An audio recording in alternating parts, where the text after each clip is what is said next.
안녕하세요. 핵심 뉴스만 전해드리는 지인입니다. 구독과 좋아요는 제작자에게 큰 힘이 됩니다. 무더운 여름이 시작됐습니다. 일주일 가벼운 휴가를 보냈기에 영상을 제작하지 못했습니다. 양해 부탁드립니다. 여전히 글로벌 경제는 좋지 않은 상황이고 많은 기대감을 받던 반도체는 시들시들합니다. 그리고 반도체뿐 아니라 대부분의 종목이 부진한 상황입니다. 오랜만에 6월 24일 기준 좋은 장이 펼쳐졌지만 아직까지 대다수의 종목은 상황이 좋지 않습니다. 그런데 이런 상황이 왔기에 조선업의 미래를 보다 긍정적으로 판단할 수 있어 이에 대한 얘기를 해보려고 영상을 제작했습니다. 그럼 시작하겠습니다. 일단 최근 코스피 지수와 코스닥 지수 그리고 국내 대표 주식으로 불리는 삼성전자와 SK하이닉스를 보겠습니다. 3개월 기준으로 봤을 때 코스피 지수는 2700포인트에서 2360포인트까지 약 14% 하락했습니다. 그리고 코스닥 역시 930포인트에서 750포인트까지 약 20% 하락했습니다. 코스피, 코스닥 가릴 것 없이 장은 좋지 않습니다. 그렇기에 자신의 자산을 지키는 것이 더 중요한 순간이라도 현 상황을 파악할 수 있습니다. 그리고 삼성전자는 71,200원에서 58,400원까지 약 80% 하락했습니다. SK하이닉스 역시 124,500원에서 91,600원까지 약 27% 하락했습니다. 이를 통해 우리는 두 가지 사실을 알 수 있습니다. 코스피의 얼굴이라고 할 수 있는 두 기업이 부진하기 때문에 한국장이 부진한 것이며 반도체 사업에서 뭔가 대안을 찾기에는 힘들다고 볼 수 있습니다. 즉 중소형주 반도체는 현재 무조건 피해야 하는 상황이며 대형 반도체에서도 뭔가 유의미한 성과를 내기 힘들다는 말이죠. 주가가 상승하기 위해선 반드시 재료가 필요합니다. 삼성전자는 정말 엄청난 기업임은 틀림없습니다. 매 분기 엄청난 수준의 매출과 영업이익을 확보하고 있고 자체 기술력 또한 세계 최고 수준입니다. 다만 꾸준한 주가 상승을 이끌어내기 위해선 혁신적인 신사업이 필요합니다. 테슬라가 지속적으로 주목을 받는 것은 꾸준한 신기술 덕분입니다. 게다가 애플은 애플 TV로 영향력을 넓혀가고 있으며 구글 역시 클라우드 시장을 지속적으로 확대하고 있습니다. 반면 삼성전자는 특별히 주목할 만한 신사업이 전무한 상황입니다. 한때 잘 나갔다가 추락했던 넷플릭스와 비슷하다고 볼 수 있죠. 물론 미국의 금리 인상이 결정적인 한국장 약세를 부추기고 있긴 하지만 삼성전자가 힘을 못 쓴 지는 이전부터라고 저는 보고 있습니다. 그런데 조선업은 이와는 완전히 다른 상황입니다. 최소 2025년까지 긍정적인 재료가 끊이지 않는 시장이 형성되고 있다고 볼 수 있습니다. 일단 조선 3사의 차트를 살펴보겠습니다.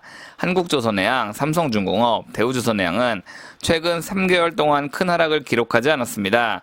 애초에 조선 3사에 대한 시장의 평가는 긍정적이지 않았습니다. 높은 매출과는 다르게 낮은 영업이익률 그리고 끊임없이 이어지는 부채 때문에 좋은 평가를 받지 못하고 있죠. 하지만 우리는 여기서 조선업이 기간산업이라는 것을 반드시 인지해야 합니다. 조선 3사 중 한국조선해양은 명실상부 전세계 최고 기업입니다. 다만 사업이 다변화돼 있고 현대중공업, 현대미포조선 등으로 주식도 다수 상장돼 있기 때문에 주가가 상승하기 힘듭니다. 반면 삼성중공업과 대우조선해양은 철저하게 단일 기업이고 아직까지 적자를 기록하고 있습니다. 이는 양사가 흑자로 돌아서는 2023년이 진정한 점핑의 시점이고 기간산업의 특성상 이후에는 엄청난 영업이익을 기록할 가능성이 높습니다. 그리고 이제 막 카타르 맥처 LNG 운반선 발주가 시작됐다는 점이 조선 3사의 미래를 밝게 합니다. 카타르 LNG전 개발 프로젝트는 최소 2027년까지 진행될 예정입니다. 게다가 여기서 주목할 만한 점은 카타르가 오펙에 가입돼 있지 않다는 것입니다. 카타르는 지난 2018년 오펙을 탈퇴한 후 아직까지 재가입하지 않았습니다. 오펙에는 사실상 미국의 입김이 많이 작용합니다. 미국 기업이 상당수의 지분 투자를 단행했기 때문이죠. 카타르는 미국과 함께 가고 싶지 않아 합니다.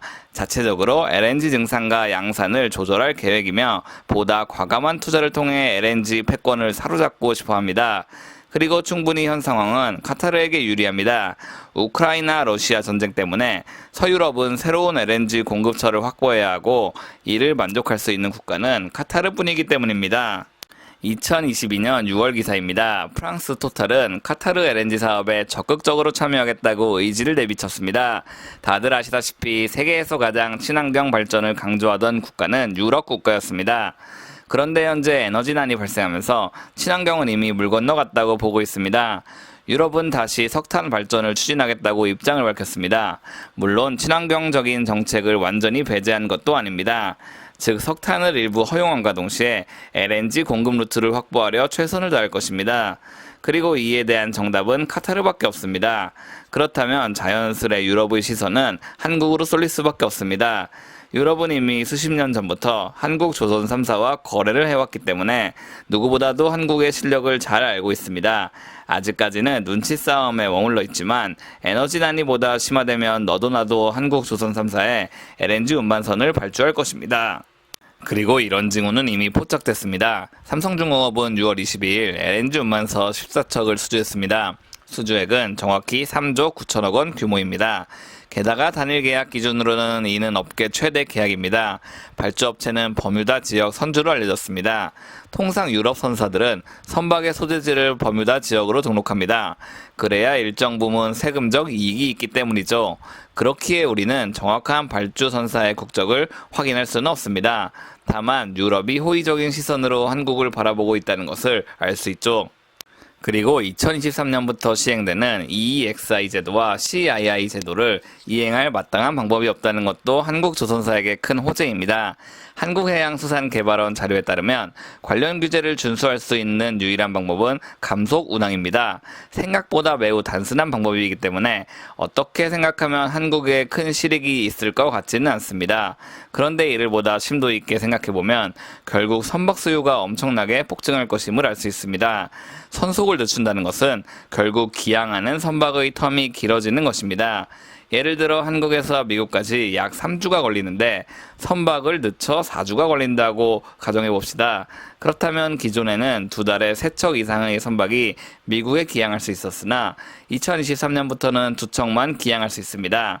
결국 이는 전 세계적으로 선박 물량이 감소하는 효과를 낳게 되고 더 많은 선박에 필요하게 된다는 말입니다.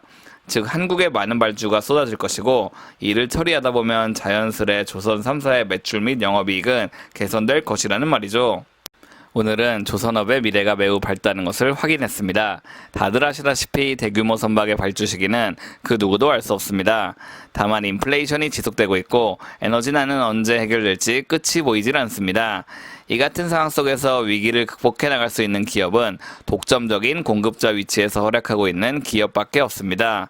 즉 테슬라, 마이크로소프트, 애플 등 독보적인 기업이어야 합니다.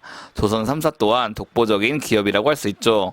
물론 삼성전자도 독보적인 기업이라고 볼 수 있으나 성장을 위한 모멘텀이 현재로서는 부각되지 않는 모양새입니다. 유럽발 LNG 운반선 대규모 물량 발주가 예상되는 조선업계와는 다른 상황이라는 말이죠. 제가 준비한 소식은 여기까지입니다. 지금까지 핵심 뉴스만 전해드리는 지인이었습니다. 감사합니다.